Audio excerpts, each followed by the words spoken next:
मेरा नाम आलिया है। मैं खानेवाल की रहने वाली हूँ। हम 3 भाई और 2 बहनें हैं। अब्बा एक सरकारी अदारे में क्लर्क हैं। अम्मा मिजाज की सख्त और मेरी नज़र में खुद परस्त औरत है, जिसने एक दफ़ा भी अपनी बेटी की ज़िंदगी के बारे में नहीं सोचा। खैर, बीए मुकम्मल होने के बाद मेरे अब्बू ने मेरा रिश्ता ढूंढना शुरू कर दिया। रिश्ता आया तो फ़ौरन मुझे उन्होंने पसंद कर लिया और यूं मैं इसहाक की बीवी बनकर उसके घर को आ गई। लेकिन जिंदगी का साथी का अगर अचानक से साथ छूट जाए तो औरत पर क्या गुजरती है, ये मैंने उस वक्त जाना जब अचानक ही इसहाक इस दुनिया से चले गए। वो अच्छे भले तो थे, कोई बीमारी भी नहीं थी। रात का खाना खाकर चाय पी रहे थे कि एक बार खांसने और ज़रा सा झुके और फिर सीधे ही ना हुए, सोफे से गिरते चले गए। मैंने और मेरे देवर मुजीब ने उनको संभाला। जब मैं चीखने लगी जोर जोर से, इसहाक क्या हुआ, तो मुजीब भी आ गया। उसने मेरी मदद की और हमने इसहाक को सीधा किया। हम उनको देखने लगे। मुजीब ने इसहाक की नब्ज चेक की और फिर बदहवास हो गया। उसकी हालत देखकर मैंने चीखना शुरू कर दिया, मुजीब क्या हुआ है इसहाक को, ये कुछ बोलते क्यों नहीं? भाभी, भाई की नब्ज नहीं चल रही है, मुजीब ने बामुश्किल कहा और बाहर की तरफ गया। वो गाड़ी निकाल रहा था। घर में मैं और बस मुजीब ही थे। मेरे सास ससुर मोहल्ले में होने वाली एक नाहगानी वफात पे गए हुए थे और वो बेखबर थे। खुद उनका बेटा मौत का शिकार हो गया है। बच्चे अपने कमरे में थे, आहद, अयान और आयशा, इतने छोटे कि वो समझ ही नहीं सकते थे। मुजीब ने गाड़ी निकाली और इसहाक को उसमें डाला। इस दौरान मैंने रोते हुए अपनी पड़ोसन को बताया और उनसे कहा कि वो हमारे पास आ जाए, बच्चे अकेले हैं। रोने धोने के बावजूद मुझे बच्चों का होश था। अम्मी अब्बू को बताने का वक्त नहीं था, इसलिए हम दोनों रवाना हो गए। पिछली सीट पर इसहाक का सर गोद में लिए बैठी हुई थी। वो बिल्कुल साकित थे, हिल नहीं रहे थे। मैं लरसते हाथों से बार बार उनकी नब्ज चेक कर रही थी, मगर मुझे अव्वल तो देखना ही नहीं आता था और इतने डर में नब्ज का पता भी कहाँ से चलता। फिर भी मैं कोशिश करती रही, उनके हाथ पांव सहलाती रही। मुजीब नज़दीकी अस्पताल पहुंचा जहां इमरजेंसी की सहूलत थी। इसहाक को फौरी तौर पर स्ट्रेचर पर डालकर अंदर ले गए और अमले ने मुझे और मुजीब को आईसीयू में जाने से रोक दिया। इसहाक को ले जाने वाले डॉक्टर उनकी हालत देखकर फिक्रमंद हो गए थे। 10-15 मिनट बाद वो बाहर आए और कहा कि पेशेंट आपका कौन है? वो मेरे भाई हैं और ये मेरी भाभी है। फिर डॉक्टर मुजीब को एक तरफ ले गया और आहिस्ता से उसे कुछ बताया। मुजीब का चेहरा सफेद पड़ गया था और फिर उसने रोना शुरू कर दिया। तो मुझे होश ही न रहा। अब तक मैं खुद को संभाले हुए थी कि शायद इसहाक बेहोश हुए हैं और वो हॉस्पिटल पहुंचकर ठीक हो जाएंगे। मगर जब मेरी उम्मीद खत्म हो गई तो मेरा हौसला भी खत्म हो गया और मैं बेहोश हो गई। मुझे होश आया तो मैं और इसहाक दोनों घर आ गए थे। 2 घंटे पहले जो घर खाली था अब भर गया था, मगर मुझे तो अब सब खाली लग रहा था। रोने और इसहाक को पुकारने की आवाज़ से मुझे दूर से आ रही थी। मैं फिर से बेहोश हो गई। अगली बार होश आया तो सुबह हो चुकी थी। इसहाक को उनकी आखिरी आरामगाह की तरफ ले जाने की तैयारियां मुकम्मल हो चुकी थी। उनके जाने के बाद भी माहौल मातमी रहा, बल्कि कई दिन जारी रहा, क्योंकि इसहाक न सिर्फ अपने माँ बाप के चहेते थे, बल्कि उनके तमाम बहन भाई उनसे बहुत प्यार करते थे। और मेरे लिए तो वो शौहर है और मेरे बच्चों के बाप ही नहीं, महबूब भी थे, क्योंकि उन्होंने मुझे वो चाहत और भरोसा दिया जो बहुत कम शौहर अपनी बीवियों को देते हैं। इसलिए दुख बहुत ज्यादा था और सब्र नहीं आ रहा था। जब कोई अपना अचानक चला जाता है तो उसकी याद कई दिन तक सहन और मसरूफियात पर हावी रहती हैं, मगर दुनिया ऐसी चीज का नाम है कि इंसान को रफ्ता रफ्ता अपनी तरफ खींच ही लेती है। आहद और अयान स्कूल जाते थे और उनका तीसरा टर्म चल रहा था। गर्मियों की छुट्टियों में बच्चों को लेकर मैं अम्मी के घर आ गई। मेरे 3 बड़े भाई जो अम्मी अब्बू के साथ ही रहते हैं, घर अपना है और ऊपर नीचे 3 पोर्शन है। मेरे बाद 2 बहनें हैं, वो भी शादीशुदा हैं। पहली रात ही अम्मी, बहनों और भाभीियों ने मुझे घेर लिया। उनका सवाल था कि मैं कब तक यूं ही जिंदगी गुजारती रहूंगी। मेरा ख्याल था कि इस सवाल बस ऐसे ही किया गया है, मगर कुछ देर बाद मुझे पता चल गया कि खास तौर से पूछा गया है और इन्हें इसी का जवाब भी चाहिए था। मैंने कहा, मुझे वहाँ कोई तकलीफ नहीं है, मेरे ससुर देखभाल कर रहे हैं। देखो बेटा, अभी ससुर है। अम्मी ने कहा, अल्लाह उन्हें लंबी उम्र दे, मगर जब वो नहीं रहेंगे तब कौन करेगा तुम्हारा ख्याल? ये सवाल मेरे जहन में कई बार आया था। अम्मी और दूसरों के जोर देकर मैं पूछने पर मैं सोच में पड़ गई। तो मैंने सोचा, अम्मी सही कह रही हैं, वाकई जब ससुर नहीं होंगे तो कौन मेरे बच्चों का इस तरह ख्याल करेगा। जेठ अलग मिजाज का था। उसने इसहाक के बाद मुश्किल ही हमें पूछा था। मुजीब अच्छा लड़का था, मगर उसकी शादी हो जाती तो वो भी अपनी बीवी बच्चों को देखता या फिर मेरे बच्चों को देखता। मेरी बड़ी भाभी शम्मा ने मुझसे कहा, आलिया तुम अभी जवान हो, 30 साल की नहीं हुई हो, मैं चाहती हूँ भाभी तुम अपनी जिंदगी के बारे में सोचो। उन्होंने तरगीब देने के अंदाज में कहा, जिंदगी पर तुम्हारा हक है। जवान औरत के लिए जो शोहर के साथ रह चुकी हो, अकेले रहना बहुत बड़ा साफ है। जानती हूँ ये बात, अब दूसरी शादी का सोचो भाभी, ये मुमकिन नहीं है। मेरे छोटे से बच्चे हैं, उन पर सुतेले बाप का साया नहीं डालना चाहती। जरूरी नहीं है कि हर सुतेला बाप जालिम हो। दुनिया में अच्छे लोगों की कमी नहीं है, ठीक कह रही थी वो, लेकिन मैंने फिलहाल कोई जवाब नहीं दिया। मैं फिर घर आ गई कि ये लोग मुझसे इस तरह के सवाल करते रहेंगे और अब मैं अपने ससुराल से अम्मी के घर नहीं जाऊंगी। मेरा ख्याल था कि मेरा अंदाजा दूसरों को समझाने के लिए काफी था कि मैं दूसरी शादी नहीं करना चाहती हूँ, मगर मेरी अम्मी उन औरतों में से हैं जो एक बात को ठान ले तो उसे पूरा करके दम लेती है। घर पर उनकी हुकूमत है, अब्बू के साथ भाई और भाभियां भी अम्मी की बात पर अमल करती हैं। अगर अम्मी एक फैसला कर ले तो फिर किसी में इतनी जुर्रत नहीं कि उनकी मुखालफत करें। इसलिए जब उन्होंने फैसला किया कि मेरी दूसरी शादी वो करेंगी तो सबसे पहले उन्होंने अब्बू और भाइयों को अपना हमनवा बना लिया, अपने साथ कर लिया, क्योंकि उसके बाद मैं दोबारा मायके गई तो अब्बू और भाइयों ने भी अम्मी वाली बात कही। मैंने उनको भी वही जवाब दिया कि मैं अपने बच्चों पर सुतेले बाप का साया नहीं डालना चाहती हूँ।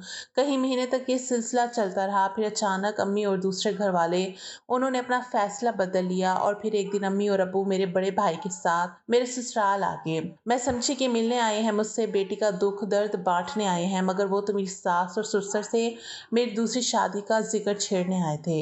मैं समझ गई अब बात मेरे ससुराल तक आ गई है। मेरी ससुर ने कहा, मैं खुद भी इस बात को मानता हूँ कि आलिया की जल्द अज जल्द दोबारा शादी कर दी जाए, और अब तो इद्दत भी पूरी हुए 2 महीने हो गए हैं, मगर असल मसला तो आलिया क्या है। आलिया की फिक्र आप मत करें, अम्मी ने कड़े तेवरों के साथ कहा, हम इससे मना लेंगे, बस आप लोग इसे बहकाना बंद करें। इस घटिया इंसान पर न सिर्फ मेरे ससुराल वाले बल्कि मैं भी हैरत से अम्मी को देखने लगी। मैंने तड़प कर कहा, अम्मी क्या कह रही हैं आप, ये तो मेरे माँ बाप की तरह मेरा ख्याल रख रहे हैं। अगर माँ की तरह ख्याल रख रहे होते तो तुम्हें शादी पर रजामंद करते, यूं सुकून से ना बैठे होते।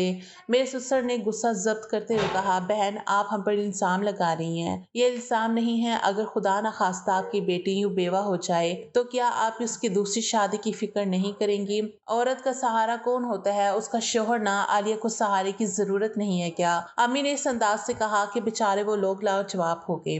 मेरी सास ने सिर्फ इतना कहा, बहन आलिया आपकी बेटी है, अगर आप समझती हैं कि आप इसका भला नहीं चाहते तो आप इसका फैसला करने के लिए आजाद हैं। मैंने यही सोचा कि मैं इसे यहाँ से ले जाऊंगी, मैं नहीं चाहूंगी। मैं अपनी माँ से कहा। मेरे ससुर ने कहा, बहन आप एक बात कर दी है तो एक बात हम भी करेंगे, हमारे साथ आलिया की दूसरी शादी आप करवा सकते हैं, मगर बच्चे हमारे साथ रहेंगे, क्योंकि हमारा खून है। मैं फिर से तड़प गई, नहीं मैं अपने बच्चों को छोड़कर कहीं नहीं जाऊंगी। अम्मी ने कहा, बच्चे आप शौक से रखें, और मुझे डांटते हुए कहा, तुम जज्बाती बातें कर रही हो, और इतनी सख्त मेरी माँ हो सकती थी मैं सोच भी नहीं सकती थी। मेरी सास भी कहने लगी, शौक से अपनी बेटी को ले जाए, मगर मेरे बेटे के बच्चे हमारे पास ही रहेंगे। मैं रोती रही, पीटती रही, यही सोचती रही कि मैं अपना हक इस्तेमाल करूं, लेकिन मैं ये भूल गई कि हमारे माशरे में औरत को कोई हक हासिल नहीं है। फिर मैंने भी मेरे माँ बाप, मेरे मायके वालों के फैसले पर सर झुका लिया। मुझे भी शादी करनी पड़ी। नईम का रिश्ता अखबार में आया था, उसने लिखा था उसे किसी बेवा या तलाक याफ्ता से भी शादी कबूल है। बड़े भाई ने इसके बारे में अम्मी को बताया तो अम्मी खुश हो गई। उन्होंने फौरी तौर पर नईम से बात की। उसकी तालीम और उसका अंदाज देखकर मेरी माँ तो उसके पीछे पागल हो गई। ये भी नहीं सोचा कि थोड़ी इन्वेस्टिगेशन कर ले, बस उन्होंने अपनी बेवा बेटी का निकाह एक ऐसे शख्स से कर दिया जो बदमाश और अयाश परस्त था। सिर्फ जाहिरी खदोखाल देखकर मेरी माँ ने अपनी बेटी का सौदा कर दिया। रोज़े अव्वल नईम का रवैया मेरे साथ लिया दिया था जैसे जबरदस्ती उसने शादी की हो। दूसरे दिन मुझे अंदाजा हो गया कि उसके किचन में खाने पीने के लिए कुछ नहीं है। जब मैंने उससे कहा कि मुझे सौदा ला दे, मैं घर पर खाना बनाऊंगी, तो उसने कहा, क्या जरूरत है, बाहर से सब मिल जाता है, तीनों टाइम का बाहर से आ जाएगा, मुझे बाहर के खाने पसंद नहीं है, तुम ले आओ सौदा, मैं तो नहीं ला के दूंगा। उसके बाद मुझे उससे पैसे मांगने की हिम्मत नहीं हुई। उसका जवाब वाज़ेह था कि वो मुझे सौदा लाकर नहीं देगा। शादी के वक्त भी वो सिर्फ एक जोड़ा लेकर आया था जिसमें मैं रुखसत होकर आ गई थी। उसने कोई जेवर भी नहीं दिया था। मैं अपनी ही शादी का एक सेट पहन कर आ गई थी।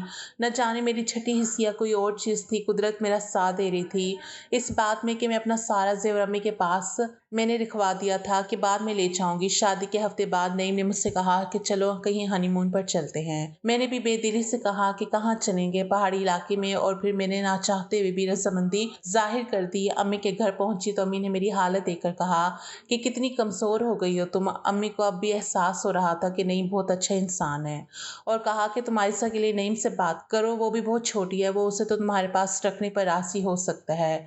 वो मुझसे कोई बात नहीं करता है। आपने मुझे घड़े में धकेल दिया है, पता नहीं मेरा क्या इंजाम होगा। नईम अच्छा आदमी है, अभी तक आपके सामने उसकी बुराई नहीं आई, इसलिए ऐसा कह रही हैं। वो सिर्फ 2 घंटे वहां पर रुका, खाने से मना कर दिया और मुझे भी लेकर निकल गया, और घर वालों से कहा कि वो मुझे आज होटल पर डिनर करवाने के लिए जा रहा है, मगर वो मुझे खाना खिलाने के बजाय फ्लैट पर मुझे छोड़ दिया और ये तक नहीं पूछा कि मैं क्या खाऊंगी, क्योंकि घर में तो कुछ था ही नहीं। रात गए तक वो आया, आते ही करवट लेकर सो गया। कुछ देर में उसके खराटे गूंजने लगे। उस वक्त मुझे उसके खुले मुंह से अजीब सी बू महसूस हो रही थी। मैं उस वक्त तो कुछ नहीं समझी। वो सो गया, मगर मुझे भूख से नींद नहीं आ रही थी। सुबह तक जागती सोती रही। वो 10 बजे उठा और आराम से 11 बजे तक नाश्ता लेकर आया। तब मैंने कुछ खाया और मेरी जान में जान आई। उसका तरीका ये था कि नाश्ते में कुछ ले आता तो जो बच जाता वही मेरा दिन का खाना होता। रात को वो दफ्तर से आते हुए ले आता था। कोई आ जाता था, बस उसे चाय कॉफी पेश कर सकती थी। इसके अलावा कुछ नहीं था घर में। 2 दिन बाद बकौल उसके हम हनीमून पर रवाना हुए, लेकिन वो चंद घंटों की ड्राइव के बाद होटल के बजाय किसी खस्ताहाल रेस्ट हाउस पर पहुंच गया। यहाँ चंद कमरे थे और बहुत ही ज्यादा पुराना फर्नीचर रखा था। एक अजीब सा चौकीदार था जो सारे काम करता था। जगह वीरान थी और यहाँ फैमिली वाला माहौल नहीं था। मैंने देखा कि हर कमरे में एक मर्द और एक औरत थे, जो बज़ाहिर आपस में मियाँ बीवी भी नहीं थे। कमरे इस तरह के थे कि अंदर होने वाली बातें और आवाज से बाहर तक साफ सुनाई दे रही थी। मैंने वहशत ज़दा होकर नईम से पूछा, या मुझे कहाँ ले आए हैं? क्यों, क्या बुराई है यहाँ का माहौल देख रहे हैं? हमें माहौल से क्या, हम तो इंजॉय करने आए हैं। मेरी समझ में नहीं आ रहा इस उजाड़ सी जगह पर इंजॉय करने वाली क्या बात है। रेस्ट हाउस जिस पहाड़ी पर था उसके चारों तरफ घना जंगल था और ऐसी झाड़ियां उगी हुई थी जिन पर कांटे थे। रास्ता निहायत खराब था। पहली रात आस पास से जिस किस्म की आवाज़ें आई, मुझे यकीन हो गया ये अय्याशी और फहाशी का अड्डा है। सुबह होते ही मैंने नईम से कहा, मुझे अभी और इसी वक्त जाना है। अपने घर में यहाँ 1 मिनट भी नहीं रुक सकती, अभी हम नहीं जा सकते। उसने बेपरवाही से कहा, प्लीज नईम, बस एक दिन की बात और है, कल सुबह हम यहाँ से चले जाएंगे। मुझे इस जगह से घिन आ रही थी। शाम होते ही वहाँ नए लोग आ गए और नईम भी कहीं चला गया। मेरा ख्याल था वो जल्दी आ जाएगा, मगर उससे गए हुए खासी देर हो गई थी और फिर शोर शराबा हुआ। लोग ऊंची आवाज में बातें कर रहे थे और इसमें नईम की आवाज भी शामिल थी। घबरा कर बाहर आई तो नईम को 3 अफराद ने घेर रखा था। वो उससे झगड़ा कर रहे थे। नईम, ये क्या हो रहा है, तुम अंदर जाओ, उसने तेज लहजे में कहा, और मैं डर के मारे अंदर आ गई। थोड़ी देर बाद नईम घबराया हुआ कमरे में आया और मुझसे कहा, सुनो, एक चक्कर में फंस गया हूँ। कैसा चक्कर? मुझे उन लोगों की रकम देनी है। क्यों देनी है? कुछ पुराना मामला है क्या? ये आपके पीछे आए हैं? पता नहीं, मगर ये बहुत खतरनाक लोग हैं। अगर इन्हें रकम ना दी तो ये बहुत कुछ कर सकते हैं। नईम ने कहा तो इसकी आवाज लरस रही थी। मेरे पास रकम नहीं है, तुम अपना गोल्ड का सेट दे दो। मैं नहीं दे सकती आलिया, समझने की कोशिश करो, बहुत खतरनाक लोग हैं। मेरी जान और तुम्हारी इज्जत दोनों खतरे में है। उसका मुंह बंद करने का एक ही तरीका है। यह सुनकर मेरे होश उड़ गए। मुझे उनकी वो नजरें याद आई जिनसे उन्होंने मुझे देखा था। मैंने घबरा कर कहा, ठीक है आप दे दे, मगर इससे आगे उसने सुना ही नहीं और लपक कर मेरा सेट उतारने लगा। साथ ही ये कह रहा था, शुक्रिया आलिया, मैं जल्दी तुम्हें इससे भी अच्छा सेट बनवा दूंगा। और मुझे यकीन था वो मुझे कभी भी ये सेट नहीं बनवा कर देगा। थोड़ी देर बाद जब वो सेट देकर वापस आ गया तो कहने लगा, शुक्र मेरी जान छूट गई। मैंने उससे कहा, ये क्या मामला था, क्या चक्कर था? क्या आपने उनसे कर्ज लिया था? नहीं, बिजनेस का कोई चक्कर था। और फिर जब हम दोनों सो गए तो आधी रात को मेरी आंख खुली, नईम कमरे में नहीं था। मैं घबरा कर उठी क्योंकि वॉशरूम की लाइट बंद थी। दरवाजा अंदर से लॉक था। नईम चाबी लेकर गया था। मैंने आहिस्ता आहिस्ता दरवाजा खोला और बाहर झांका। बाहर कोई नहीं था, ना कोई आवाज आ रही थी। अचानक मुझे हंसी की आवाज आई। मुझे यूं लगा कि नईम हंसा। मैं बाहर निकली तो मुझे आखिरी कमरों से उसकी आवाज और कुछ और आदमियों की आवाज आने लगी जो इस सेट के मिलने पर खुशी मना रहे थे, और वो सब नशे में डूबे हुए थे। पहली बार मुझे पता चला कि नईम शराब पीता है। वो कमरे में आया तो मुझे जागता देखकर ठटका, तुम जाग रही हो? हाँ, आप कहाँ चले गए थे? मैंने गुस्से भरे लहजे में पूछा। वो मेरा दिल घबरा रहा रहा था इसलिए बाहर चला गया था। खुद को संभल कर कहा, मेरा दिल चाहा कि मैं उससे बता दूं कि वो असल में कहाँ था, मगर मैं चुप रही। अब मुझे यकीन हो गया था कि उसने मेरा सेट हथियाने के लिए ये ड्रामा रचा दिया था। मुझे अपनी बेवकूफ़ी पर एहसास हो रहा था कि मैंने बिना सोचे समझे उसकी बातों में आकर अपना कीमती सेट उसके हवाले कर दिया। दूसरे दिन जब हम घर लौट आए तो शाम को वो मुझे अम्मी के घर ले गया। अम्मी ने मेरे गले में सेट मौजूद ना देखकर कहा कि आलिया, तुम्हारे सोने का सेट कहाँ गया? वो आपके दामाद ने मुझसे ले लिया, बल्कि छिनवा लिया गया है। और मुझे नहीं पर शक है। अम्मी हैरान रह गई। वो ऐसा लगता तो नहीं है, मुझे लगता है उसके हवाले से आप लोगों की आंखों पर पट्टी बंध गई है। मैंने तलखी से कहा, क्या उसने शादी के हवाले से कोई एक भी नॉर्मल काम किया है? बस एक जोड़ा ले आया, वलीमा उसने नहीं किया। और आप यकीन करें, शादी के बाद उसने मुझे एक चीज लाकर नहीं दी। ये सब चीजें पुरानी इस्तेमाल कर रही हूँ, यहाँ तक कि घर में सौदा तक नहीं लेकर आता। तीनों वक्त का खाना बाहर से आता है। ये सुनकर अम्मी को गुस्सा आ गया। आने दो, मैं उससे पूछती हूँ। रात में जब वो मुझे लेने आया, अम्मी ने उसे पकड़ा और तब उसने गुस्से भरे लहजे में कहा, ये मेरा और आलिया का मामला है, इसमें कोई तीसरा दखल ना दे। अम्मी उसके लहजे और अंदाज पर हैरान रह गई कि तुम किस तरह बात कर रहे हो? जिस तरह बात की जाए उसी तरह जवाब दूंगा। मैं आपका दामाद हूँ, आपने अपनी बेटी के लिए मुझे खरीदा है। इस बार अब्बू और भाई भी बिगड़ गए। उन्होंने दखल दिया तो वो खड़ा हो गया। उसने मुझसे कहा, चलो, बहुत शौक था ना तुम्हें अपने घर आने का, मेरी बेइज्जती करवाने का। घर आकर वो मुझ पर बरस पड़ा। तुमसे इतनी सी बात छिपाई नहीं गई, फौरन जाकर अपने घर वालों को बता दिया। वो कौन होते हैं मुझसे सवाल जवाब करने वाले? आप भूल रहे हैं, मेरी माँ ने ही आपको चुना है मेरे लिए, तो उन्होंने मुझे गुलाम नहीं बना लिया। आपने मेरे सोने का सेट लिया है, वो मेरा नहीं, मेरे साथ के शोहर का था। मेरे बच्चों की अमानत है, मेरे पास उसकी निशानी है।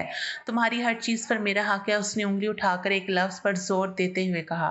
मेरे अंदर जैसे खतरे की घंटी बजने लगी। तो क्या अब इसकी नजर मेरे बाकी जेवर, जमीन और बैंक अकाउंट पर है? हालांकि मैंने उससे बताया नहीं था कि मेरी मलकियत में जमीन और कैश भी है, लेकिन हो सकता है किसी तरीके से उसको ये बात मालूम हो गई हो। और चंद दिन बाद मुझे जो शक था वो यकीन में बदल गया, क्योंकि वो मुझसे पैसे मांग रहा था सौदा लाने के लिए, और कहा कि तुम्हारे अकाउंट में जो पैसे हैं वो निकाल कर लाओ। मैंने कहा कि वो मेरे बच्चों के पैसे हैं, मैं नहीं लाऊंगी। और फिर मैंने अपना मोबाइल निकाला, अम्मी को कॉल करने जा रही थी। उसने अचानक झपट कर मुझसे मोबाइल ले लिया, दीवार पर दे मारा और फिर मुझे गर्दन से पकड़ लिया। गाली देते हुए करीब आकर बोला, तू क्या समझती है मेरी शिकायत करेगी अपनी माँ से? वो मेरा क्या बिगाड़ लेगी बुढ़िया, अभी तुम लोगों को पता नहीं मैं क्या कर सकता हूँ। उसने कहते ही अचानक अपना सर मेरे माथे पर मारा और मेरा सर चकरा गया। मैं बेहोश हो गई और जब होश में आई तो मैं एक बहुत ही गंदे से कमरे में थी। दरवाजा बंद था। मैंने चलाना शुरू कर दिया, दरवाजा खोलो वरना मैं इसको तोड़ दूंगी। अगर तुमने ये दरवाजा खुलवाने की कोशिश की, याद रखना दरवाजा फिर कभी बंद नहीं होगा, और फिर इस जगह तुम्हें भेजूंगा जहाँ से कोई वापस नहीं आता। उसने बेरहमी से कहा, मुझे क्यों लाए हो यहाँ पर? ताकि तुम शराफत से मेरी बात मान लो। कौन सी बात? मैं कुछ कागजात दूंगा, उन पर साइन करो। वो बोला, दूसरे तुम अपने बैंक अकाउंट की रकम मेरे अकाउंट में ट्रांसफर करोगी, किसी सूरत नहीं। मैंने गुस्से में कहा, वो सब मेरे बच्चों का है, मेरे शोहर की निशानी है। तुमने शायद गौर नहीं किया कि तुम कहाँ हो और यहाँ किस किस्म के लोग रहते हैं। मैं इसे घूरने लगी, तुम घटिया तो हो ही, लेकिन साथ ही बगैरत भी हो। उसका मुझे अंदाजा नहीं था मैं तुम्हारी बीवी और इज्जत हूँ, ये सब बकवास है। वो बेपरवाही से बोला और हाथ से माल का इशारा किया। असल अहमियत इसकी है, अगर मैं तुम्हारी बात ना मानूं तो तुम्हारे साथ कुछ भी हो सकता है। इसके बाद वो मुझे बैंक ले आया, क्योंकि मेरे पास दुपट्टा और पैरों में पहनने को कुछ नहीं था, इसलिए उसने मेरे लिए दुपट्टा और एक सैंडल ले लिया। हम बैंक में दाखिल हुए और अंदर आते ही तेजी से बैंक मैनेजर नुमान के कमरे की तरफ बढ़ी। वो इसहाक का दोस्त था और मुझे पहचानता था। गालिबन नईम के गुमान भी नहीं था मैं ऐसी कोई हरकत कर सकती हूँ, और वो वहीं खड़ा रह गया। मुझे यूं आते देखकर कहा, भाई प्लीज अपने गार्ड से कहें इस शख्स को पकड़े, ये मुझे गन पॉइंट पर यहाँ लाया है। ये सुनते ही नुमान भाई ने अपनी मेज पर लगा हुआ एक बटन दबा दिया तो बाहर अलार्म बजने लगा और गार्ड्स ने फौरी तौर पर दरवाजा बंद कर दिए। उसके बाद उन्होंने नुमान भाई के कहने पर नईम को घेर लिया। वो ढटाई से कह रहा था, इसे क्यों पकड़ा है? मैं नुमान भाई के साथ बाहर आई तो मैंने उससे कहा, भाई ये मेरा नाम नेहाज शोहर है, इस वक्त मेरे अकाउंट से रकम निकलवाने आया है। इसने अगवा कर लिया था, इसके पास एक फाइल है जिसमें जबरदस्ती मुझसे मेरी जमीन के कागजात अपने नाम करवाने के लिए कह रहा था। इसकी तलाशी लो, नुमान भाई ने कहा। तो उन्होंने उसकी तलाशी ली और सचमुच उसके पास एक पिस्तौल निकल आई। गन देखकर तो वहां पर सनसनी फैल गई। फौरन पुलिस को कॉल की गई। पुलिस वाले आए और उस अय्याश बिगड़े हुए जलील इंसान को पकड़ कर ले गए। 7 साल की उसको सजा हुई और उस तरह एक अक्लमंदी दिखाकर मैंने अपने आप को नईम जैसे गुंडे से बचा लिया। नईम के खिलाफ अदालत में केस चलना शुरू हो गया था, क्योंकि मैंने खुला लेने का इरादा कर लिया था और मेरा हक महज सिर्फ 10,000 उसने बताया बताया था। इस बात पर मैंने उससे तलाक ले ली। सोने के सेट के बारे में मुकर गया था, मेरे पास कोई सबूत भी नहीं था। बहरहाल उससे जान छूट गई थी और खुशी मुझे इस बात की थी कि आज मैं अपने बच्चों से मिलने वाली थी। मेरी छोटी बेटी आयशा तो मुझसे यूं गले लगी कि 1 मिनट के लिए भी मुझसे दूर नहीं हुई थी। फिर मेरे ससुर और सास की तरफ से मुझे पैगाम आया कि अगर मैं वापस आना चाहूँ तो उन्हें बहुत खुशी होगी। मैंने अम्मी के बजाय अब्बू से बात की तो उन्होंने कहा कि बेटा बिल्कुल तुम जाओ, वो बहुत अच्छे लोग हैं। अम्मी ने सुना तो हस्बे मामूल वो बिगड़ गई कि तुम्हें कोई ज़रूरत नहीं है अपनी सास और ससुर के पास जाने की, लेकिन अब उनकी एक नहीं चलनी थी। तो नाज़रीन, ये थी हमारी आज की वीडियो अगर पसंद आए तो लाइक और शेयर ज़रूर कर दीजिएगा और हमारे चैनल को ज़रूर सब्सक्राइब कर दीजिएगा ताकि हर आने वाली वीडियोज़ का नोटिफिकेशन बर वक्त आपको मिलता रहे। शुक्रिया। अल्लाह हाफिज़।